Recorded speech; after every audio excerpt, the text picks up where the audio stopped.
Hello Sagittarius, welcome to my channel. This is Victoria at Radiant Moon Tarot, and we're here doing your weekly reading for October 11 through 17, 2021. If you're new to my channel, hello and welcome. If you're returning, welcome back. I'm truly grateful for each and every one of you. So let us get right into your reading. Messages, please, for Sagittarius for the week ahead. What do we need to know? We do still have Mercury in retrograde, so still requiring a little bit of caution with your communication. Trying not to make some rash decisions, especially in regards to large purchases. All right, just an extra little reminder there to dot your I's, cross your T's, have someone else look over any major contracts or offers or anything like that, just to, just to be on the safe side. All right. But we've got well-being coming in here. So this is an energy of reminding you to focus on your health and well-being. Focus on you for a change, right? Maybe, Sag, that you've been in a situation for a while where your focus has been more centered on other people. All right. And sometimes when we focus on other people, okay, or focus on situations outside of ourselves, we forget to take care of numero uno, of number one. So this card reminds you to take care of yourself. Sometimes we need to take a step back and we need to put up some boundaries, and we need to kind of take back our personal power, right? Put ourselves first, recharge our batteries, replenish our energy. And sometimes that does require putting up those boundaries.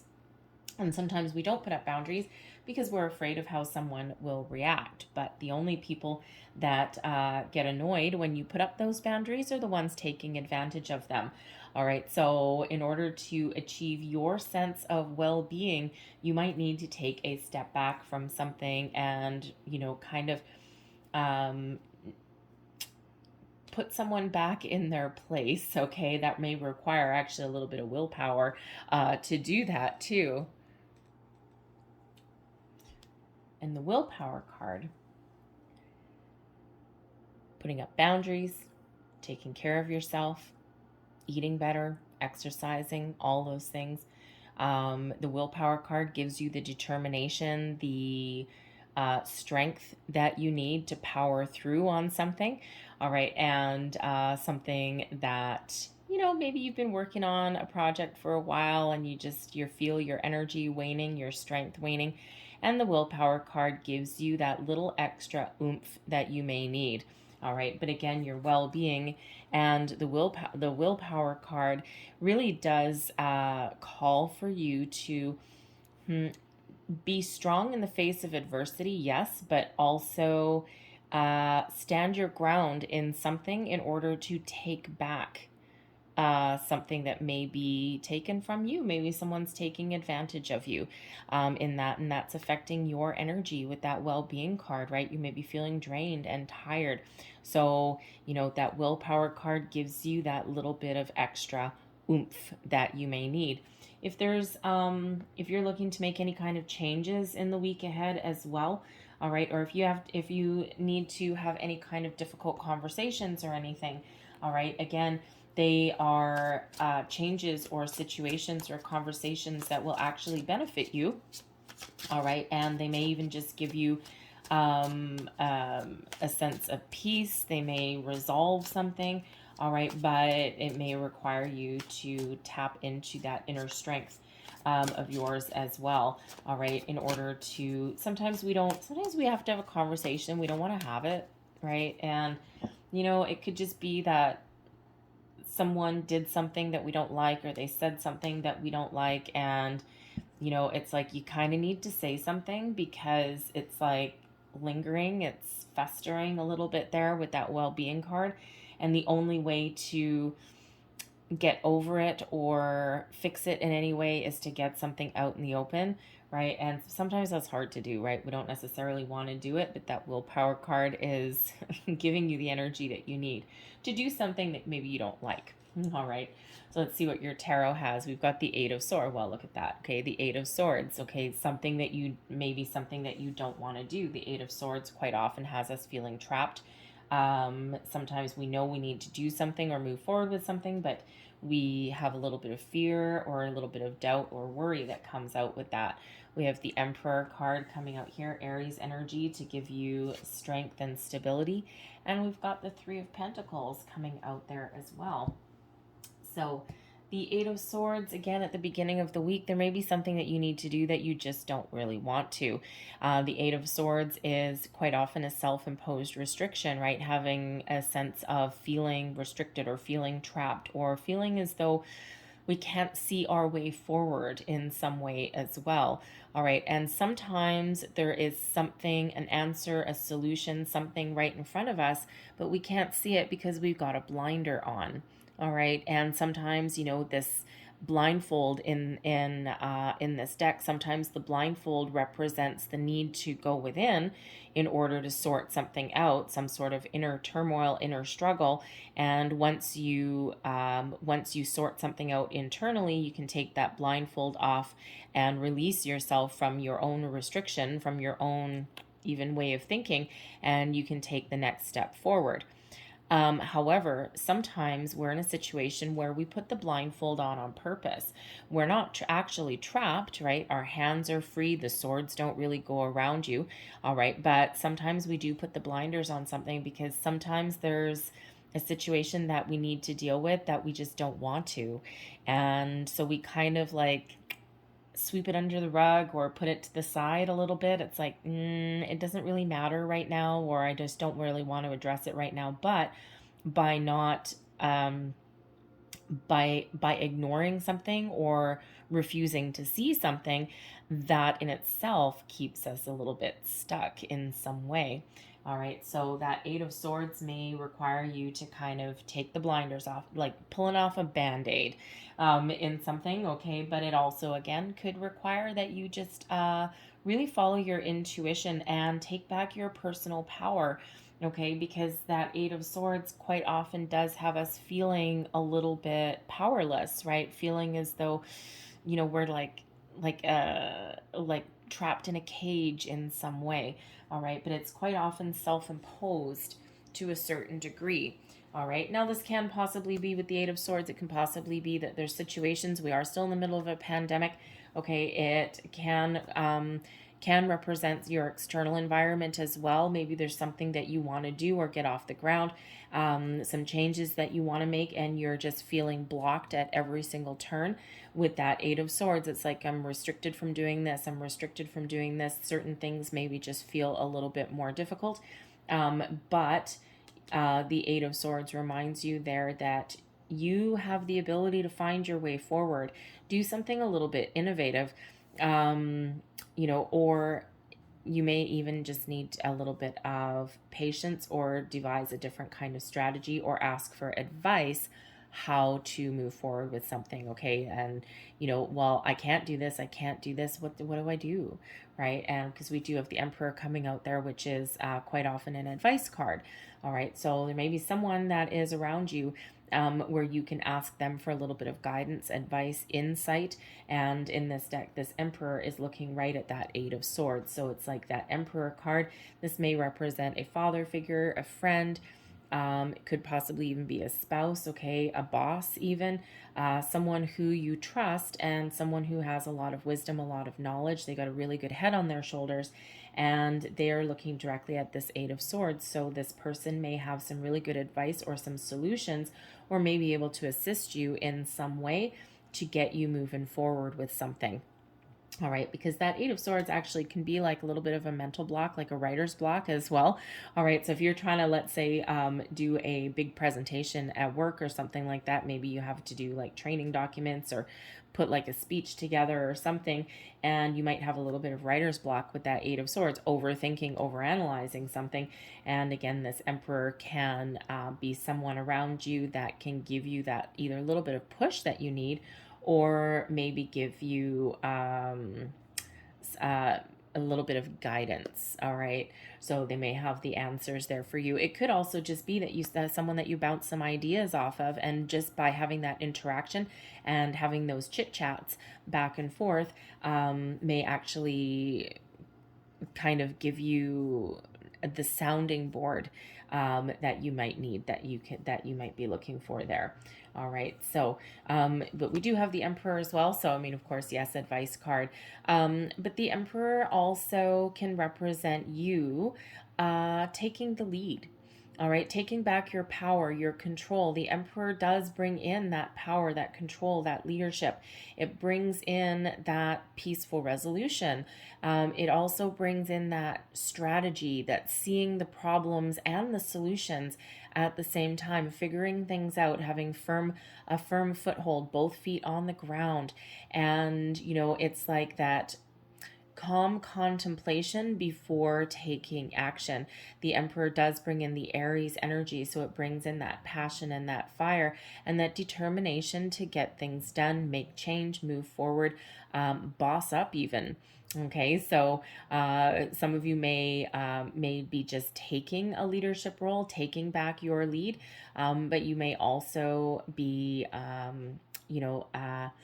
should we say, if you're looking for a new job, you're looking to level up, the Eight of Swords shows that you might actually be a little bit afraid, or you might not be trusting or believing in yourself that you actually have the ability to step into that higher level position. All right. And you might be thinking that, nah, you know what? I don't know. I don't know if I have the experience. I don't know if I have the skills. I don't, it's, I'm a girl in a man's world, or, I'm, stepping out of my comfort zone. And, that Eight of Swords is like you talking yourself out of something, when the Emperor is showing that you likely do have the experience, the skills, and the capabilities to do that. So sometimes we do need to get out of our comfort zone to achieve our goals. Okay.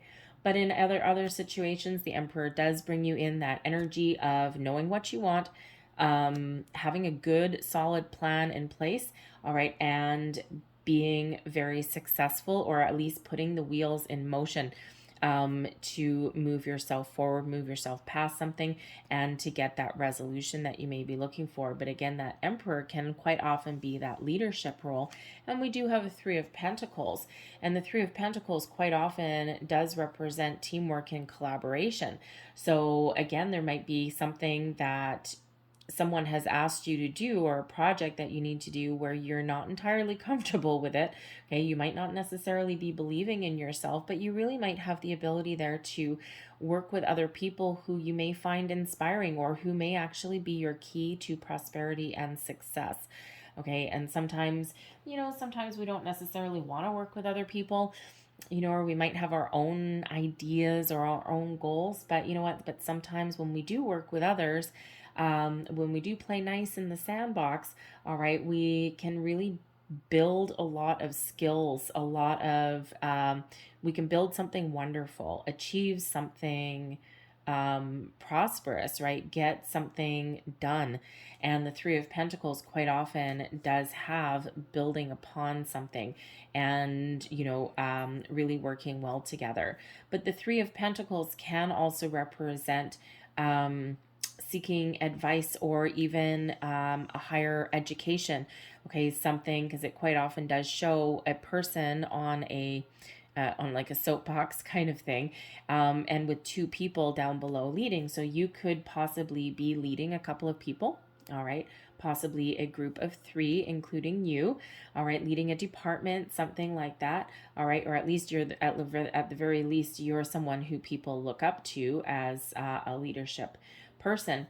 But you may also find the need to learn a little bit of something. So it could be that Emperor energy, that you're willing to invest in yourself in some way in order to elevate yourself in your career. All right. And, once you do that, all right, you can get one hell of a leg up. And it could be something very easy. It could be that you ask someone's advice on your resume or something like that. Okay. You may even be looking for relationship advice as well.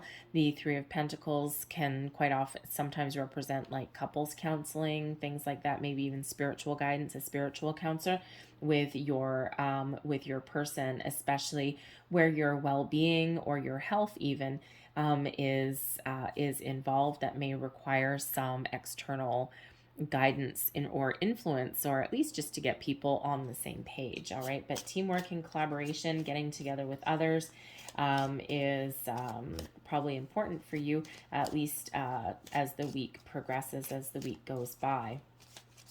So overall, your overruling energy there would be the Emperor. Okay, that strength, that stability, that ability to overcome challenges and obstacles, and even to believe in yourself there as well. All right, so let's just get a little bit more information on this Eight of Swords. Thank you. We've got the Tower and we have the Bear. So, you know, here's the thing. The Tower can represent a couple of different things. This is not the Tower. This is not tarot, okay? This is a completely different kind of tarot, or tower, I should say. All right, but the Tower shows that you may be feeling a little bit alone. It can be a solitary energy. All right, so you may be feeling like you're alone, especially as far as your finances go. Okay, the Eight of Swords shows that you may actually be looking to level up into a boss position. The Bear can represent a position of strength, a leadership position in your company, your corporation. The Tower can absolutely be where you work. Okay, it's a building card, right? It can be where you work.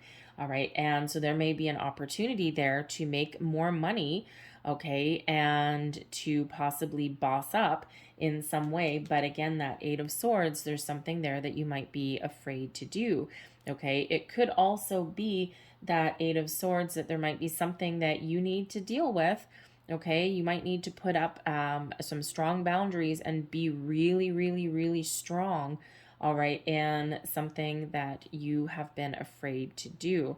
But once you put up those boundaries, you get your strength back, all right, with that Bear. So the Bear is an energy of success, okay, and it can be one of that, you know, bossing up, that manager energy, something big, powerful, and strong.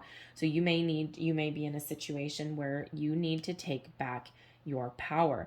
And in order to do that, you need to be your own pillar of strength with that Tower card. And when you do that, put up some boundaries, all right, then you get back control, you get your strength back in regards to that. But again, that Eight of Swords, so maybe an opportunity here to boss up, level up, to make some money in your company, okay, in your career.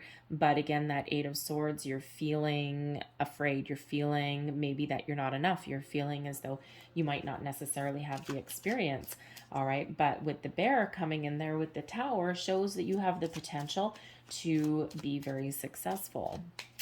All right, so let's, not all those, thank you. Let's just get some more information for the Emperor. And we have the Snake and we have the Whips. So there may be a situation here that some of you are dealing with. The snake can represent a situation that is, you need some advice on, probably, okay, because the Snake and the Whips are both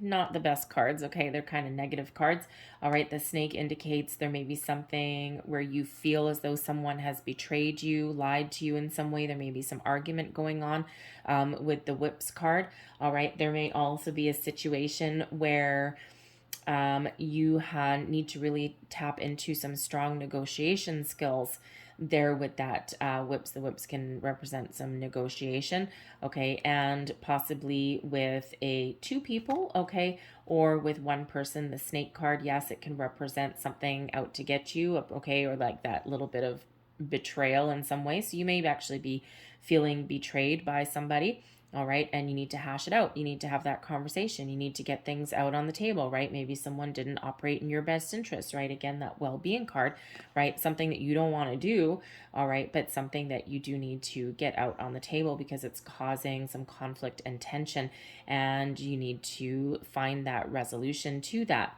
All right. But the Snake can also represent a person in your life that you're dealing with. And again, possibly some negotiation, some strategy. All right. But again, that Emperor card, you are either sitting in the seat of your personal power and you have the ability to get things out in the open, to find that resolution, to even negotiate something as well. Maybe you have an interview with the Snake card quite often can represent like another woman. Okay. And so you might actually have an interview with a female in your life, and she might not necessarily be the easiest person to talk to.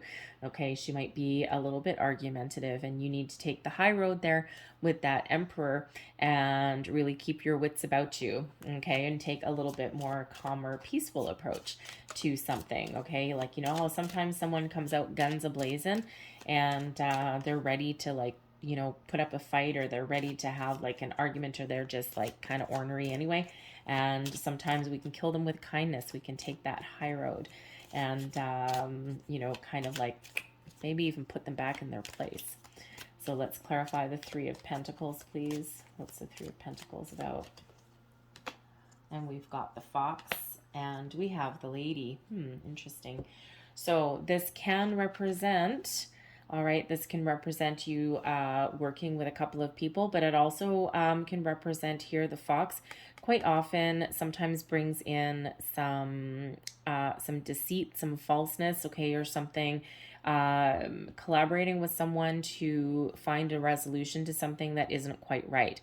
Now, the Lady card has come out, and the Lady card can represent you. Okay, you need to be a little bit crafty. You need to keep your wits about you. When we get the Fox card, if you think of like the fox in the hen house, right, they kind of need to be a little bit sneaky, a little bit wily, a little bit crafty, if you will. So there may be a situation here with this Three of Pentacles in your week where you might actually need to be a little bit crafty. Okay, you need to keep your wits about you in something in order to find that resolution. All right. But you could also be dealing with someone close to you with the Lady card and the Fox, where there's something, there's an issue, there's something wrong with your relationship there. It could be that you may be feeling as though someone has done you wrong, as though someone has maybe even not operated in your best interest, shall we say. And that Three of Pentacles, again, you may actually be seeking out some sort of advice. This can represent the Lady card, either you, your partner, your spouse in your home life, okay, or someone that you work really closely with. All right, it won't represent your children or anything like that. All right, but there's an issue there that needs to be worked through, and that Three of Pentacles is where you may find some advice there. Okay, so either you need to be really crafty on something, okay, in order to work with other people. Okay, you might actually be even working with someone who they're a little bit, you can't quite trust them. Okay, so you need to keep your wits about you there. Okay, if you can't quite trust someone that you work with. All right, and it happens. Okay, sometimes we get thrown in projects in the workplace and we don't get to choose who we work with. All right, we just need to make the best of it. Okay, so you might just need to keep your wits about you if you're working with someone who, this will be the kind of person who, where if you're collaborating, right, let's say you're brainstorming and you've got some great ideas, this is the type of person who may run to your boss and go, hey, you know what? Yeah, this project is going really well. And you know what? I had this great idea. And they all of a sudden steal your thunder. They present something as though it's theirs and theirs alone. And yeah, I think I'm going to bring this to the table, when in actual fact, it might have been your idea. It might have been another colleague's idea. So that's the kind of person that you might need to just kind of watch out for there. Okay, if that particular scenario is you. All right, but this, again, the Lady card and the Fox there could just be that you are seeking some advice in order to find your way past a situation that is bringing in some issues into your life there, or even into your career, but you're trying to sort things out there, and you will be successful while you do that. All right, but it feels very much like a working situation more than anything in the week ahead. And again, putting up boundaries and being determined and moving past obstacles, of course, all very much screaming a work situation here. All right. So, putting up those boundaries, etc., etc. All right. So really focus on finding resolutions. It feels okay, or even doing what scares you. All right. You could also be shortlisted, by the way, with that Three of Pentacles. If you're putting yourself out there for, for a promotion, right? You may have an interview that you might feel, kind of went okay, and You know, you could actually be shortlisted. Okay, they might be between you and another person, and you need to really focus on your strengths. Okay, and you may actually need to really keep your, how do you want to say that? Not so much keep your wits about you. Talk yourself up without resorting to lies or devious behavior. Okay, and that might help you stand out in a crowd. Like, you might need to be a little bit crafty in your answers if you're getting called back for a second interview. Get all your numbers, your facts, your figures, everything like that. But you may also need to just keep your wits about you with that communication, and make sure that you don't go into any kind of falsehoods, any kind of lying territory, right? Never lie on your resume or in an interview, because they will find out. Okay, so you do need to keep your wits about you in regards to that, while at the same time talking yourself up. All right, talking about your skill set. All right, and maybe your skill set is that you are really crafty in business, and that you can find resolutions to things in a way that other people can't. And maybe that's one of your skills. Anyways, interesting kind of sidebar there. But I'm going to leave that there for you guys. I really hope there was something in this reading that resonated with you in some way. If there was, please don't forget to like and subscribe. I thank you guys so very much for watching, and I will see you next time. Bye.